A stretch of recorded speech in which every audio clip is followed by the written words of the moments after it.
नमस्कार दोस्तों, स्वागत आपके अपने YouTube चैनल आपके अपने परिवार GK by genius Subhash sir में। आज की क्लास में हम चर्चा करेंगे हरियाणा के प्रमुख मकबरों के बारे में। उससे पहले आप सभी बच्चों को बता देना चाहता हूं भी आज हम ठीक 11 बजे मोदी रोजगार दो एक ट्विटर अभियान चला रहे हैं। तो सभी बच्चों से आग्रह है, विनम्र प्रार्थना है, रिक्वेस्ट है आप सब बच्चों के भविष्य के लिए भी आप अपने ट्विटर अकाउंट से मोदी रोजगार दो से क्या करोगे, ट्वीट करोगे भी। ज्यादा से ज्यादा क्या करने हैं, ट्वीट करने हैं। और ट्वीट करके क्या करने हैं आपको, मोदी रोजगार दो को नंबर 1 ट्रेंड के ऊपर लेके आना है। ठीक है भी, तो याद रहे ठीक 11 बजे यानी आज ठीक 11 बजे आप सभी बच्चों को क्या करना है, ट्वीट करना है मोदी रोजगार दो। एक कैंपेन चला रहे हैं और खास करके आप सब बच्चों के भविष्य के लिए भी, क्योंकि अगर रोजगार ही नहीं मिलेंगे तो तैयारी करने का फिर औचित्य क्या है, उद्देश्य क्या है भी। ठीक है भी, किस लिए तैयारी कर रहे हैं हम, सिर्फ रोजगार के लिए तैयारी कर रहे हैं भी, एक अच्छा रोजगार मिल जाए और हमारा जो अच्छा जीवन गुजरे। ठीक है भी, तो आप सभी बच्चों को ठीक 11 बजे क्या करना है, ट्वीट करना है मोदी रोजगार दो। ठीक है, हैशटैग लगाए मोदी रोजगार दो और नंबर 1 पर क्या है, इसको लेके आना है। इसके साथ साथ ही आप सब बच्चों को बहुत शुभकामनाएं, क्योंकि आपकी जो हरियाणा इंडिया जीके की जो बुक है, उस बुक का आप बच्चों का बहुत प्यार मिल रहा है। ठीक है, तो आज की क्लास में हम शुरुआत करते हैं हरियाणा के मकबरों के बारे में भी। सबसे पहले तो आपको क्लियर होना चाहिए भी मकबरे होते क्या है भी। ठीक है भी, मकबरे का जैसे जिक्र कर रहे हैं, मकबरे हरियाणा के मकबरों का हम जिक्र करें, सबसे पहले आपको ध्यान होना चाहिए, जैसे दरगाह का जिक्र करते हैं, मकबरों का जिक्र करते हैं, समाधि स्थल का जिक्र करते हैं, स्तूपों का जैसे जिक्र करते हैं। ठीक है भी, यानी मकबरे क्या है, किसी को दफनाने के बाद उसके ऊपर जो इमारत बनाई जाती है। ठीक है भी, यानी किसी को दफनाने के बाद राजा महाराजाओं का जैसे जिक्र करते हैं, उनको दफनाने के बाद उनके ऊपर जो इमारत जो बनाई जाती थी उसको किस नाम से जाना जाता है, मकबरे के नाम से। ठीक है भी, खासकर मकबरे जो परंपरा है, ये मकबरे की परंपरा आपको ध्यान होना चाहिए। इस्लाम धर्म का जैसे जिक्र करते हैं, इस्लाम धर्म के जो अनुयायी है और ईसाई धर्म के जो अनुयायी है। ठीक है भी, ईसाई धर्म और इस्लाम धर्म के जो अनुयायी हैं उनमें ये परंपरा ज्यादा है मकबरे बनाने की भी। ठीक है भी, हिंदू धर्म के जो लोग हैं वो क्या बनाते हैं, समाधि स्थल बनाते हैं। क्या बनाते हैं, समाधि स्थल। बौद्ध जो लोग होते हैं वो क्या बनाते हैं, जैसे हम जिक्र करते हैं स्तूप बनाते हैं भी। क्या बनाते हैं, स्तूप बनाते हैं। तो ये चीज आपको क्लियर होना चाहिए भी। सबसे पहले तो मकबरे हैं क्या। अब मकबरे, मजार और दरगाह में क्या फर्क है, तो दरगाह और मजार अलग है भी। सूफी संत जो हुए हैं, सूफी संतों की जो दरगाहें होती है भी, सूफी संतों की क्या होती है, दरगाह व मजार होती है। जबकि राजा जो होता है, ठीक है भी, राजा जो मरते थे उनको दफनाने के बाद उनके ऊपर जो इमारत जो बनाई जाती थी उसको किस नाम से जाना जाता है, मकबरे के नाम से। खासकर मुस्लिम शासकों का जब हम जिक्र करते हैं भी, मुस्लिम जो शासक हुए, मुस्लिम शासक, मुस्लिम शासकों के क्या है, मकबरे हैं भी। ठीक है, जैसे पढ़ते ही हम, हुमायूं का मकबरा है, बाबर का मकबरा है, अकबर का मकबरा है, जहांगीर का मकबरा है, औरंगजेब का जैसे मकबरा है। मैंने बहुत बार आपको बताया है भी। 2 ऐसे मुगल शासकों का जैसे मैंने, 3 मुगल शासकों का जैसे मैंने जिक्र किया है। बाबर का जैसे जिक्र किया, बाबर को पहले आराम बाग में दफनाया गया था, परंतु बाद में उसकी इच्छा थी काबुल में दफनाया गया था अभी। उसके बाद में जैसे मैंने जिक्र किया था एक जहांगीर का मकबरा है, लाहौर सादरा का जैसे जिक्र करते हैं। और एक बहादुर शाह जफर अंतिम जिसका जिक्र करते हैं, उसका जो मकबरा कहाँ पर है, उसका जो मकबरा है वो रंगून में। ठीक है, अकबर का मकबरा भारत में है, सिकंदरा का जैसे जिक्र करते हैं। हुमायूं का मकबरा दिल्ली के अंदर है, एक अपनी अद्भुत कला के लिए जाना जाता है। ठीक है, इसी तरह औरंगजेब का जिक्र करते हैं तो खुलताबाद में है। कहने का मेरा ध्येय यही है भी, राजाओं के मरने के बाद, मुस्लिम राजाओं के मरने के बाद जहां उनको दफनाया जाता था, उनके ऊपर इमारत जो बनाई जाती थी उसको किस नाम से जाना जाता है, मकबरे के नाम से जाना जाता है। ये चीज आपको क्लियर होना चाहिए। ईसाई और जो मुस्लिम है, ठीक है, धर्म के जो अनुयायी हैं उनमें ये सबसे ज्यादा परंपरा है। अब जो हम जिक्र करें हरियाणा में मकबरे भी, हरियाणा में मकबरों का जैसे जिक्र करते हैं तो सबसे पहले नंबर पर आपका आता है शेख चिल्ली का मकबरा भी। ठीक है भी, शेख चिल्ली का बहुत इंपॉर्टेंट है, शेख चिल्ली का मकबरा। बहुत बार ये क्वेश्चन आपका रिपीट हुआ है। सबसे पहले तो ध्यान होना चाहिए कहां पर है ये भी, थानेसर कुरुक्षेत्र का जैसे जिक्र करते हुए, थानेसर है कुरुक्षेत्र के अंदर आपका शेख चिल्ली का मकबरा है। हरियाणा का ताजमहल कहा जाता है इसको, हरियाणा का ताजमहल। ध्यान करना है आपको भी, ताजमहल का जैसे जिक्र करते हैं ना, ताजमहल कहां पर है? आगरा में है। किसने बनाया था? शाहजहां ने। ठीक है, ये चीज आपको क्लियर होना चाहिए। और शाहजहां का मकबरा, मुमताज महल का मकबरा भी कहां पर है? आगरा में है, जिसको ताजमहल के नाम से हम जानते हैं। दक्षिण का ताजमहल कहेंगे तो हम किसको कहेंगे? बीबी का मकबरा। ठीक है, औरंगाबाद का जैसे जिक्र करते हैं। और काला ताजमहल जो कहेंगे वो कहां पर? आपका औरंगाबाद में। ठीक है भी, औरंगाबाद के अंदर जो ताजमहल है ना, उसकी नकल के आधार पर ही किसने, शाहजहां ने आगरा के अंदर क्या बनाया था? ताजमहल। सबसे पहले ताजमहल बनाने की जो इच्छा थी वो मध्य प्रदेश के अंदर बुरहानपुर में थी। ठीक है, मध्य प्रदेश के बुरहानपुर। तो हरियाणा का ताजमहल किसे कहेंगे हम? शेख चिल्ली के मकबरे को कहेंगे। शेख चिल्ली है ना, ये दारा सिकों का गुरु था भी। किसका था? दारा सिकों भी। ठीक है, दारा सिकों का क्या था? सिकों का गुरु था, आपको ध्यान होना चाहिए। और दारा सिकों जो है ना, वो बहुत पढ़ा लिखा था भी। मुगल शासक में, जैसे मुगल काल का जब हम जिक्र करते हैं तो दारा सिकों का क्या था? ये गुरु था। और शेख चिल्ली के मकबरे का जो निर्माण हुआ था वो शाहजहां के काल में हुआ था। किसके काल में हुआ था? शाहजहां के काल में हुआ था। ये चीज आपको क्लियर होना चाहिए। 1650 का जैसे जिक्र करते हैं। ठीक है भी, 1650 ईस्वी में शाहजहां के काल में इसका क्या हुआ था? निर्माण हुआ था। शाहजहां जो गद्दी पर बैठता है, आपको ध्यान होना चाहिए, 1627 से लेकर 1658 में इसका बेटा कैद कर लेता है, जिसका जिक्र करते हैं औरंगजेब का भी। ठीक है भी, अगर आपसे पूछे भी दारा सिकों को कहां दफनाया गया था, इसका मकबरा कहां पर है, तो हुमायूं का मकबरा भी। ठीक है भी, हुमायूं का मकबरा जो है ना, हुमायूं के मकबरे में किसको दफनाया गया था? दारा सिकों को दफनाया गया था। ज्यादातर जो मुगल शासक हुए हैं, मुगल काल के जो सेनापति हैं, बड़े बड़े जो रहे हैं ओहदे के ऊपर, उनको जो दफनाया गया है वो कहां पर दफनाया गया है? हुमायूं के मकबरे। इसीलिए हुमायूं को मकबरे को मुगलों का कब्रिस्तान कहा जाता है। याद करना बहुत इंपॉर्टेंट है। यानी मुगलों का कब्रिस्तान किसे कहा जाता है? मुगलों का कब्रिस्तान कहा जाता है हुमायूं के मकबरे। किसको कहा जाता है? हुमायूं के मकबरे को अपनी अद्भुत कला के लिए जाना जाता है। और हुमायूं के मकबरे के आधार पर ही आपको ध्यान होना चाहिए, भारत में शाहजहां ने ताजमहल का निर्माण करवाया था। ठीक है भी, ये चीज आप क्लियर करो। तो शेख चिल्ली का मकबरा आपको ध्यान होना चाहिए, जिसको क्या कहा जाता है? हरियाणा का ताजमहल कहा जाता है। कहां पर है ये? थानेसर कुरुक्षेत्र के अंदर है। दारा सिकों के क्या थे? गुरु थे भी। ये चीज भी आपको क्लियर होना चाहिए। यानी दारा सिकों की क्या थे? ये गुरु थे भी। शाहजहां के काल में इसका क्या हुआ था? निर्माण हुआ था। किसके काल में इसका निर्माण हुआ था? शाहजहां के काल में इसका निर्माण हुआ था। बहुत इंपॉर्टेंट है, 1650 का जैसे जिक्र करते हैं, क्योंकि सैकड़ों बार ये आपका क्वेश्चन पूछा हुआ है अभी, इसलिए इसका हमने क्या किया है? जिक्र किया। नेक्स्ट जो क्वेश्चन आपका कौन सा है? खिजर खां का मकबरा भी। किसका मकबरा है आपका? नंबर 2 जो आप पढ़ोगे भी, खिजर खां। खिजर खां, खिजर खां का जो मकबरा है वो सोनीपत में है भी। कहां पर? आपका सोनीपत के अंदर। एक चीज आपको क्लियर होना चाहिए, खिजर खां देखो, एक तो सैयद वंश का संस्थापक था भी। क्या था? सैयद वंश का संस्थापक था। हम पढ़ते हैं ना सैयद वंश का, खास करके तैमूरलंग ने जब भारत के ऊपर आक्रमण किया था 1398 में, तो तैमूरलंग जब भारत से वापस गया था, अपना जीता हुआ साम्राज्य किसको दे गया था? अपना सेनापति खिजर खां को दे के चला गया था। तो खिजर खां ने बाद में किसकी स्थापना की थी? सैयद वंश की स्थापना की थी। वो खिजर खां अलग है, जबकि ये खिजर खां क्या है? आपका अलग है। डाउट क्लियर करने हैं आप सब बच्चों को, थोड़ा सा ध्यान से पढ़ना है, शांत चित्त के साथ आपको पढ़ना है। यानी सैयद वंश का जो संस्थापक खिजर खां था वो अलग है, और सोनीपत में जो मकबरा है खिजर खां का वो एक आपका अलग है।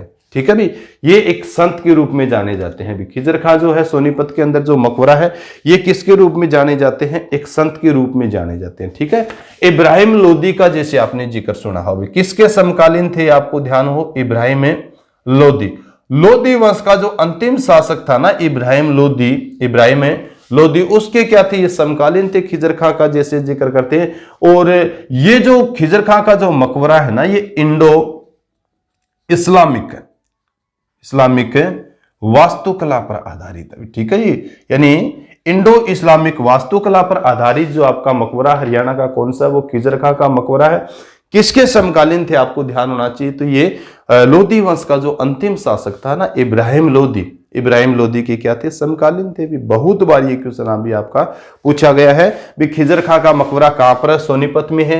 ये वही सोनीपत है जिसको प्राचीन काल में सोनप्रस्थ के नाम से जाना जाता था भी। प्राचीन काल में किसके नाम से जाना जाता था, सोनप्रस्थ के नाम से जाना जाता। एक चीज और क्लियर करना है यहां पर, अगर आपसे पूछे भी एनसीआर क्षेत्र के अंदर स्थित मकबरा कौन सा है, एनसीआर में भी, यानी नेशनल कैपिटल रीजन का जैसे जिक्र करते, एनसीआर में स्थित जो आपका मकबरा है वो सोनीपत के अंदर कौन सा मकबरा है, आपका खिजर खां का मकबरा है। ठीक है भी, क्योंकि सोनीपत जो आपका किस में आता है, सोनीपत का जिक्र करते हैं, रोहतक, चरखी दादरी, भिवानी, ये सारा का सारा क्षेत्र किस में आता है, एनसीआर में आता है। किस में आता है, एनसीआर के अंदर आता है। उसके बाद में जिसे जिक्र करते हैं इब्राहिम लोदी का मकबरा भी बहुत इंपॉर्टेंट है। इब्राहिम लोदी, इब्राहिम लोदी का जो मकबरा है, इब्राहिम लोदी का मकबरा आपका है पानीपत में भी। ठीक है भी, कहां पर आपका, पानीपत के अंदर है।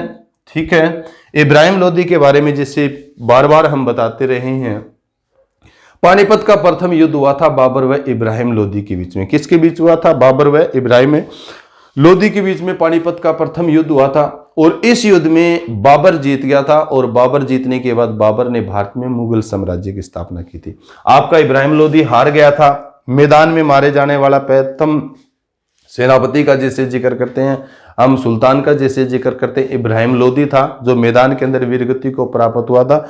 जहां ये वीरगति को प्राप्त हुआ था वहीं पर इसका क्या बना दिया गया था, मकबरा बना दिया गया। तो इब्राहिम लोदी लोदी वंश का अंतिम शासक था, अंतिम अफगान शासक के रूप में भी इसको जानते हैं। और इसके हारने के बाद भारत में मुगल साम्राज्य की स्थापना हुई थी। इसका जो मकबरा है वो कहां पर, आपका पानीपत के अंदर। ठीक है भी, जर्जर अवस्था में था, बाद में अंग्रेजों ने क्या किया था, उसका पुनरुद्धार भी किया था, यानी मरम्मत वगैरह भी उसकी क्या है, करवाई थी। तो ये चीज आप क्लियर करना। 1526 में पानीपत का जो आपका प्रथम युद्ध है, पानीपत का दूसरा युद्ध आप जरूर पढ़ना। लोदी वंश के शासकों के बारे में आपको जरूर पढ़ना है। बहलोल लोदी है, सिकंदर लोदी है और इब्राहिम लोदी, तीन इसके क्या रहे हैं, शासक रहे हैं। ये चीज भी आपको क्लियर होना चाहिए। बहलोल लोदी को हम लोदी वंश के संस्थापक के रूप में जानते हैं, सिकंदर लोदी को आगरा के संस्थापक के रूप में हम जानते हैं, क्योंकि आगरा की स्थापना करने वाला कौन था, सिकंदर लोदी था 1504 में, और 1506 में उसको क्या बनाया था, अपनी राजधानी में।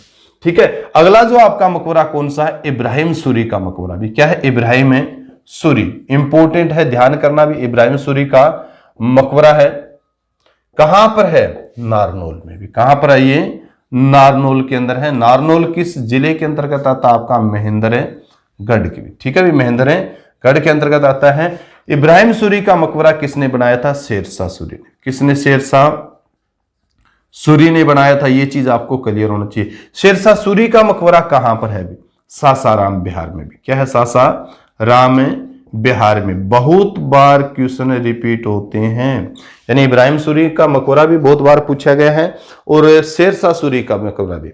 इब्राहिम सूरी का जो मकबरा है ये दादा पोता की निशानी है, दादा पोता की निशानी। पूछा जा सकता है हरियाणा का कौन सा मकबरा दादा पोता की निशानी है, तो इब्राहिम सूरी का मकबरा है। कहां पर है, नारनौल महेंद्रगढ़ के अंदर। महेंद्रगढ़ 1 नवंबर 1966 को एक जिले के रूप में अस्तित्व में आया था। ठीक है, जब हरियाणा जब बना था, परंतु महेंद्रगढ़ का जो मुख्यालय है वो मुख्यालय कहां पर, आपको ध्यान होना चाहिए, नारनौल के अंदर। और नारनौल में इब्राहिम सूरी का क्या है, मकबरा है। मैंने पहले भी आपको पढ़ाया था सूरी वंश के बारे में भी, अफगानिस्तान से जैसे ये आए थे। ठीक है भी, तो इनके बारे में आपको पढ़ना चाहिए, नारनौल का इब्राहिम सूरी। तो इब्राहिम सूरी के बारे में शेरशाह सूरी ने इसका निर्माण कराया था। और शेरशाह सूरी का जो मकबरा है वो कहां पर है, सासाराम बिहार में है। और मैंने बताया भी था भी एक तालाब के अंदर स्थित है भी। क्या है, आपका एक तालाब के अंदर स्थित है। ठीक है भी, तो ये चीज आप क्लियर करो। शेरशाह सूरी ने इसको बनवाया था। शेरशाह सूरी का जो निजी, जिस सेनापति का जिसे हम जिक्र करते हैं ना, निजी वास्तुकार था शेख अहमद निजामी भी। क्या था, शेख अहमद निजामी ने इसका क्या करवाया था, निर्माण करवाया था। तो ठीक है, ये चीज आपको पढ़ना। नेक्स्ट जो आपका मकबरा कौन सा है, उसके बाद में एक चीज, चलो नारनौल में भी और भी आप याद कर सकते हो। नारनौल जो है ना ये बहुत फेमस है भी।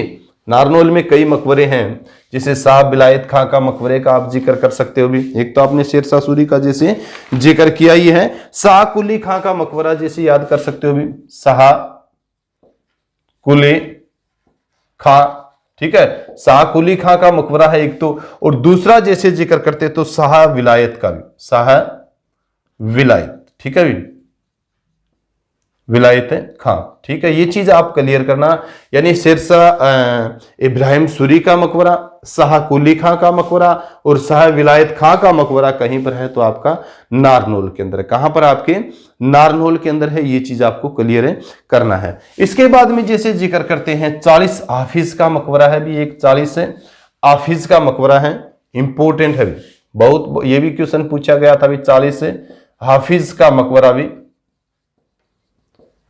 उसके बाद में जैसे जिक्र करते हैं एक आपका है प्राण पीर का मकबरा भी, प्राण पीर का मकबरा, यानी 40 हाफिज का मकबरा कहां पर है और प्राण पीर का मकबरा कहां पर है? ये आपके हिसार में है भी। कहां पर? आपके हिसार, जिसको हिसार फिरोजा के नाम से भी जाना जाता है, जिसका विकास किसने किया था? विकास करने वाला था फिरोज शाह तुगलक। तुगलक वंश का एक बड़ा ही प्रतापी राजा हुआ है फिरोज शाह तुगलक है। फिरोज शाह तुगलक का प्रेम प्यार किसके ऊपर ज्यादा था? सबसे ज्यादा वो हिसार के ऊपर, इसीलिए इसको हिसार फिरोजा के नाम से जाना जाता है। यहीं पर आपका हाफिज, जैसे 40 हाफिज का क्या है मकबरा है और प्राण पीर का मकबरा है। पुराना गवर्नमेंट कॉलेज जो मैदान है, खास करके जिक्र करते हैं आपका महावीर स्टेडियम के पास, ये आपका मकबरा है प्राण पीर का मकबरा भी। किसका? प्राण पीर का मकबरा है। नेक्स्ट जो आपका है वो रजिया सुल्तान का मकबरा भी, ठीक है। रजिया के बारे में बहुत बार आप बच्चों ने पढ़ा भी है, मैंने बताया भी इसके बारे में, यानी रजिया सुल्तान का मकबरा। किसका है? रजिया सुल्तान। बहुत क्वेश्चन बनते हैं भी रजिया सुल्तान का मकबरा, सबसे ज्यादा जो क्वेश्चन बनते हैं, सबसे ज्यादा जो आते हैं, रजिया सुल्तान का मकबरा जो है ये कैथल में। सबसे पहले तो आपको ये क्लियर होना चाहिए भी कैथल में है। रजिया सुल्तान ने भारत के ऊपर राज किया था 1236 से लेके 1240 तक। 1236 से 1240 तक इसने राज किया था। मैंने बार बार आपको बताया था, दिल्ली से जब बठिंडा जा रही थी, बठिंडा में अल्तुनिया ने क्या कर दिया था? विद्रोह कर दिया था। जब ये गद्दी पर बैठी थी तो याकूत के साथ कहां गई थी? ये बठिंडा गई थी, और बठिंडा में याकूत जो इसका अस्तबल का जो प्रधान था उसकी क्या कर दी जाती है? हत्या कर दी जाती है। रजिया अपने असत्रितों का प्रभाव दिखाते हुए अल्तुनिया से क्या कर लेती है? शादी कर लेती है। और जब बठिंडा से वापिस ये दिल्ली आ रहे हैं ना, बठिंडा से जब वापिस ये दिल्ली आ रहे हैं तो 1240 में इसके भाई अर्थात डाकुओं के द्वारा, कहते हैं इतिहासकार तो कहते हैं डाकुओं ने, जबकि इसके भाई बहराम शाह रोनी ने इसकी हत्या करवा दी थी। कहां पर? कैथल में 1240 में भी, 1240 में। तो कैथल में क्या है? इसका मकबरा है भी, ठीक है भी। रजिया सुल्तान का जो मकबरा है वो कहां पर है? वो कैथल के अंदर है। और रजिया सुल्तान पहली मुस्लिम शासिका है भी, ठीक है। भारतीय इतिहास में अगर हम जिक्र करें कि प्रथम मुस्लिम शासिका कौन थी, तो प्रथम मुस्लिम शासिका जो थी वो रजिया सुल्तान थी। रजिया सुल्तान के बारे में इतिहासकारों ने भी कहा है भी, रजिया अगर महिला नहीं होती ना तो इसका नाम भी इतिहास के बहुत सुनहरे अक्षरों में लिखा जाता है, ठीक है भाई। तो ये चीज आपको क्लियर होना चाहिए। तो रजिया सुल्तान का मकबरा भी कई बार पूछा गया है भी, रजिया सुल्तान का मकबरा कहां पर है, तो आपको ध्यान होना चाहिए, ठीक है भाई। तो महत्वपूर्ण मकबरे तो हरियाणा की यही है जिसे आपको ध्यान होना चाहिए। इब्राहिम लोदी का मकबरा है, ठीक है भाई। इब्राहिम लोदी का मकबरा जैसे हमने पानीपत का जिक्र किया था। इब्राहिम सूरी का मकबरा है, इब्राहिम सूरी का मकबरा हमने जिक्र किया था नारनौल का, जैसे आपको। इसके बाद में शाह विलायत का जैसे जिक्र किया था भी, ठीक है भाई। शाह विलायत का जैसे जिक्र किया था, तो शाह विलायत का कहां पर मकबरा है? शाह विलायत का आपका नारनौल के अंदर है। उसके बाद में रजिया सुल्तान का हमने जिक्र किया था, तो रजिया सुल्तान का मकबरा जो कहां पर है? रजिया सुल्तान का जो मकबरा आपका है वो कैथल के अंदर है। उसके बाद में 40 हाफिज का जैसे मैंने जिक्र किया था, प्राण पीर का जैसे जिक्र किया था, तो ये कहां पर? आपके हिसार के अंदर। अभी खिजर खां का जैसे मैंने जिक्र किया था, तो खिजर खां का मकबरा कहां पर है? खिजर खां का मकबरा आपका सोनीपत के अंदर। कहां पर? आपका सोनीपत के अंदर। शेख चिल्ली के मकबरे का जैसे मैंने जिक्र किया था, तो शेख चिल्ली का मकबरा कहां पर? आपका कुरुक्षेत्र थानेसर के अंदर। तो यहां से एक क्वेश्चन तो एक ही बनते हैं, एक लाइन के अंदर हम याद करें तो 8-10 जो आपके मकबरे हैं एक लाइन में भी याद हो जाते, परंतु उनको याद कैसे रखे, उनसे संबंधित जो फैक्ट कैसे याद रखे, वो पढ़ना बहुत जरूरी है। कोई चीज हो उसको आप लंबे समय तक कैसे याद रख सकते हैं। अब आपने शेख चिल्ली का मकबरा पढ़ा, हो सकता है कुछ समय बाद वो आपके दिमाग से स्किप हो जाए। अगर आपने पढ़ा है भी, दारा सिकोह के बारे में पढ़ा है, बहुत बुद्धिजीवी आदमी था वो दारा सिकोह, उसको मारा गया था औरंगजेब के द्वारा, दिल्ली की गलियों में उसको घसीटा गया था, उसके शव को इतनी उसकी बेइज्जती की गई थी, बाद में उसको हुमायूं के मकबरे में दफनाया गया था। अगर ये सारी फैक्ट आप पढ़ते हो, ये चीजें आप कहानी अपने दिमाग के अंदर विकसित करते हो, तो आप उन चीजों को मेरे हिसाब से कभी भूल नहीं पाओगे। ठीक है भी। तो आज हम चर्चा कर रहे थे हरियाणा के मकबरों के बारे में, और आप सभी बच्चों से विनम्र प्रार्थना है, आप सभी बच्चों के भविष्य के लिए मैंने कहा है भी आज ठीक 11 बजे आपको क्या करना है, ट्वीट करना है मोदी रोजगार दो। भी मोदी रोजगार दो, अपने ट्वीट अकाउंट से ज्यादा क्या करने हैं, ट्वीट करने हैं, ताकि आपकी आवाज सरकार तक पहुंचे और इस क्षेत्र में, ठीक है भी, यानी आपकी आवाज उनके पास पहुंचे और आप सब बच्चों के भविष्य के लिए ज्यादा से ज्यादा रोजगार उपलब्ध कराएं। इसी के साथ सभी बच्चों को जय हिंद, जय भारत।